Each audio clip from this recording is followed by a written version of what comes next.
Husks represent the corporeal embodiment of damned souls, frequently found in the depths of hell. The physical manifestation of a soul as a husk is determined by the strength of its will and a degree to which it is remembered in its past life. Souls lacking in willpower and insignificance in the mortal realm result in weaker husks like filth and strays. Conversely, souls embodied with great determination and held in high esteem in life gave rise to more formidable husks, such as the Sisyphian insurrectionist and the corpse of King Minos. Furthermore, there exist husks that have undergone modifications, either due to multiple souls coexisting within a single entity, or through technological enhancements like soldiers and stalkers. The majority of husks lack intelligence and are driven solely by primal instincts like hunger and self-preservation. They exhibit violent tendencies, resorting to biting, clawing, and utilizing hell energy to assault their adversaries. Their appearances are horrifying, often characterized by mutated limbs, missing body parts, and discolored, blood-stained skin. The size of the husk vary greatly, with King Minos standing as the colossal pinnacle, towering as tall as a skyscraper. In this video, we're going to go over each of the husks found within the ULTRAKILL universe and uncover the lore for each of them. Currently in ULTRAKILL, there are 3 different categories of husk: Lesser Husk, Greater Husk, and Supreme Husk. We'll begin with Lesser Husk, featuring Filth, Strays, and Stalkers. Filth are humanoid entities with a skeletal appearance, devoid of arms, eyes, and noses. Their sole facial characteristic is a wide-open mouth, with sharp, uneven teeth, serving the purpose of biting and rending apart. Their flesh takes on a sickly grayish-green hue, while dried blood stains their entire bodies. Out of all the husks, Filth are the weakest, being the physical manifestation of those with very little willpower and 0 significance in the mortal realm. Even among the husks, they have the lowest intelligence and are driven strictly by their insatiable hunger. Filth are one of the first enemies encountered within ULTRAKILL. The second lesser husk we'll discuss is the Stray, who serve as projectile-firing enemies that like to keep their distance. Despite their imposing height, Strays exhibit a deep-seated fear of impeding threats and strive to maintain a safe distance. They rely on their ability to generate projectiles using hell energy as their primary means of attacking. The manipulation and manifestation of this energy requires intrinsic mastery, but due to their limited intelligence, Strays can only perform this through instincts. Interestingly enough, humans have been unsuccessful in replicating the remarkable precision and control demonstrated by Strays. Their capability to direct the energy orb to disregard other husks selectively. This explains why the orbs can travel through other husks and do not damage any other husk. The final lesser husk we will cover is the Stalker, which is only found in layers below the greed layer, because the greed layer is where it originates. Stalkers are eerie beings characterized by their withered dark gray humanoid forms, accompanied by spindly legs and a perpetual hunched posture, wearing all black clothes with golden lining. Their garments drape down their sides, while golden rings encircle their wrists and legs. Their heads are concealed by a hood and a gas mask equipped with yellow lenses and a lengthy oxygen tube hanging from their mouths. The physiology of stalkers is peculiar. Their heads are entirely reversed on their bodies, facing backwards. Their arms contort to hold a large radiant bomb on what appears to be their back, but is in fact their front. Consequently, stalkers always move in a backward manner, shuffling along awkwardly. During periods of inactivity, stalkers occasionally tremble, as if on the verge of relinquishing the burden they are compelled to carry. With each step they take, the rings on their limbs emit a tinging sound. Their gas masks produce raspy, frantic breaths at all times. Prior to detonation, stalkers emit a loud, distorted scream, followed by forcefully slamming their bomb down and triggering an explosion. The stalker's bomb takes the form of a cylinder composed mainly of glass, featuring rings of colored light and metal. Enclosed within it is a substantial quantity of gold powder. As a penance within the realm of greed, stalkers have been condemned to an eternal task of carrying hefty boulders up monuments of mankind's Cerberus. Having enduring this punishment for an extensive amount of time, their bodies have undergone remarkable adaptations, contorting and expanding to better accommodate their perpetual burden. Their limbs have twisted to enhance balance while shouldering the weight of boulders, while their skin and muscles have desiccated entirely, enabling them to endure direct contact with the scorching dunes of gold dust, unimaginable temperatures by the sun of greed. However, a sentient force has replaced the customary boulders with advanced high-tech bombs. Upon detonation, these bombs have the ability to transmutate any nearby blood into gold dust, which appears to look like sand. Preliminary investigations have revealed Stalker's similarities between technology and augmentations employed by modified strays, referred to as soldiers. It is highly probable that both modifications originated from a common source. Now we'll be moving on to the Greater Husk in ULTRAKILL, starting with Schisms. They're tanky ranged enemies that fire vertical or horizontal lines of projectiles. Schisms manifest as grotesque mutated humanoids, displaying an abnormal number of limbs. One of their notable features is a right arm, fused with a powerful energy cannon that seamlessly integrates with the thick, fleshy limb. The creature's skull is fused with the shoulder region of this particular arm. In contrast, the remaining arms are small and more feeble, exhibiting writhing movements during the Schism's period of idleness. Additionally, a mechanical device resides within their chest cavity, further adding to their peculiar anatomy. Schisms arise from the convergence of two souls attempting to manifest and share a physical space, resulting in the amalgamation of two bodies. Their increased mass grants them considerable resilience against harm, but their motor control suffers greatly, rendering them incapable of precise aiming as a result.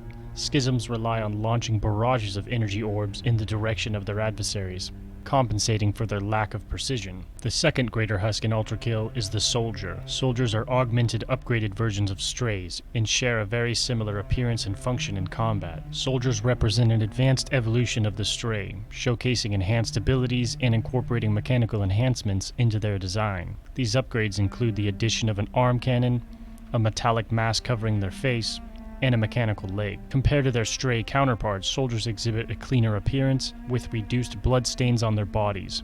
Their bones appear whiter, possibly indicating reinforced skeletal structures or technological augmentations. These improvements contribute to their overall efficient and effectiveness in combat situations. The technological implants are salvaged from defective machinery. These implants enable them to harness hell energy with heightened efficiency, amplifying their powers significantly. The newfound increase in power instills soldiers with a heightened sense of self-confidence, leading them to exhibit a more aggressive and assertive demeanor compared to regular strays. Although their enhancements grant them superior abilities, soldiers still possess limited intelligence. The origin of these augmentations and the entity responsible for their modification remains undisclosed, leaving the question of who or what augmented them shrouded in mystery. It's believed that Hell itself is the one responsible for the technological advancements. And now moving on to the third and final category of Husk, the Supreme Husk, beginning with the Sisyphian insurrectionist. Insurrectionist is a sizable husk with a light brown complexion, bearing a prominent gash across its body that results in the absence of a head and right arm. The presence of garments draped around its hips suggests remnants from clothing. Beneath its fragmented ribcage, large teeth protrude from the open wound. Its feet are stained with blood, enabling it to traverse the treacherous dunes of greed unharmed. The insurrectionist's left arm clutches a supposedly deceased militia's face, which curiously continues to produce fresh blood when subjected to damage. The Sisyphian insurrectionists constituted an army of husks assembled and trained under the leadership of King Sisyphus. Their objective was to challenge and dominate the heavens over hell, aiming to liberate sinners from their unending torment. During a period marked by chaos in heaven, as the angelic watch was absent, Sisyphus seized the opportunity and set his plan into motion. His forces recruited husks deemed intelligent enough to contribute to their cause, and launched attacks against the demons roaming the dunes of greed. However, the re-establishment of the Council of Heaven led to their demise. The Council of Heaven sent Gabriel, accompanied by an army of angels, to crush the insurrection and kill Sisyphus. Despite their valiant efforts, the inexperienced insurrectionists were outmatched by the strategic expertise of the educated angels. The angels swiftly descended onto King Sisyphus with overwhelming force, eventually overpowering and slaying him, thereby severing the insurrectionist chain of command.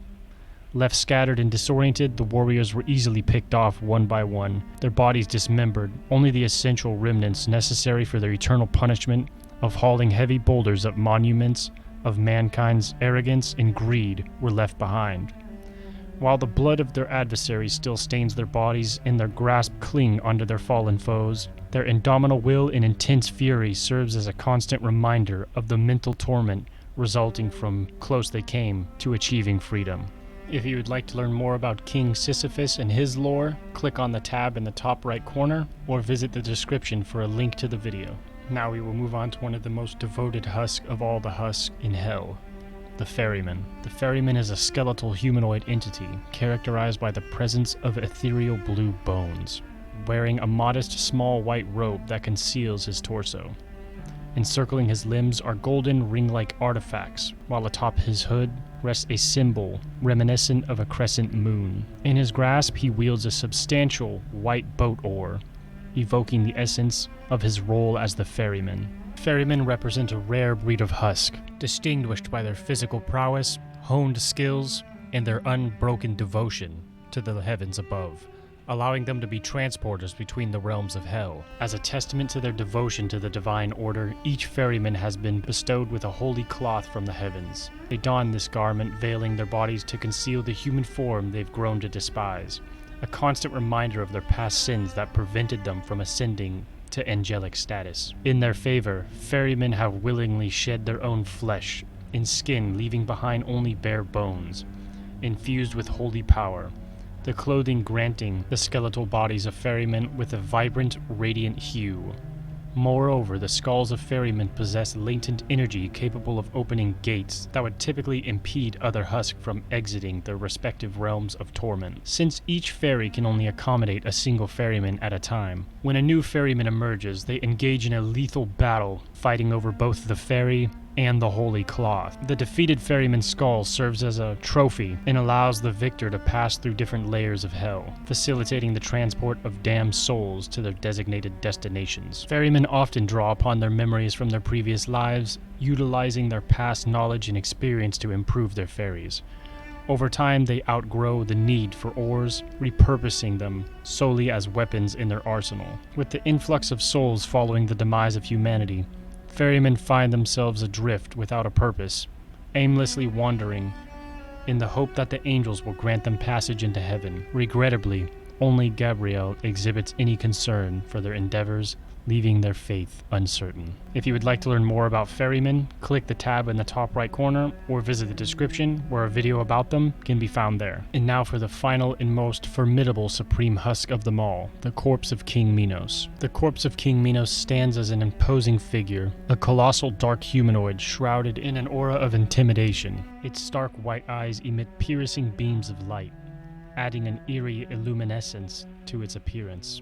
Wrapped in an intricate web of barbed wire, the wiry coils enshroud the figure from head to toe, their presence most notable around its crown and mouth, as they seemingly haphazardly hold together the massive bars of metal encasing its head, back, and legs. Once a revered and adored ruler of the Lust Layer has been reduced to a wretched, lurching corpse.